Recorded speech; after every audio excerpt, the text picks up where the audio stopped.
ఆడపిల్లల్ని ముందు పెట్టినే ఢిల్లీలో జంతర్ మంతర్ దగ్గర ఆడపిల్లలు ఉంటే కానీ అబ్బాయిలు రారు, భోజనాలు ఉంటే కానీ యువతరం కూర్చోరు, రాత్రిపూట్లో కూడా గానా భజానం ఉంటేనే కానీ పోరు. అంతా కష్టపడితే 1000 మంది రాలి.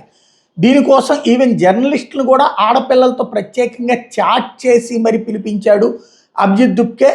అయితే అక్కడికి వచ్చాక అక్కడ ఉద్యమం చేస్తున్న వాళ్ళనేమో ఎస్ఎఫ్ఐలు, డివైఎఫ్ఐలు ఇట్లాంటి కమ్యూనిస్టు సంఘాలు ఉండేటప్పటికి వాళ్ళు ఆ ఆడపిల్లలని ఎవరైతే జర్నలిస్టుల్ని గోడి మీడియా అంటూ వెటకారం చేసినటువంటి అంశం మీదన ఒక మహిళా జర్నలిస్టు వివరంగా చెప్పుకొచ్చింది.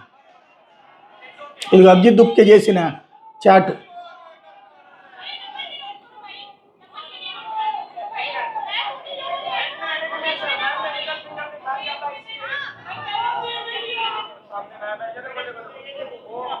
చివరికే అందుకే నేను నిలదీసింది అనమాట.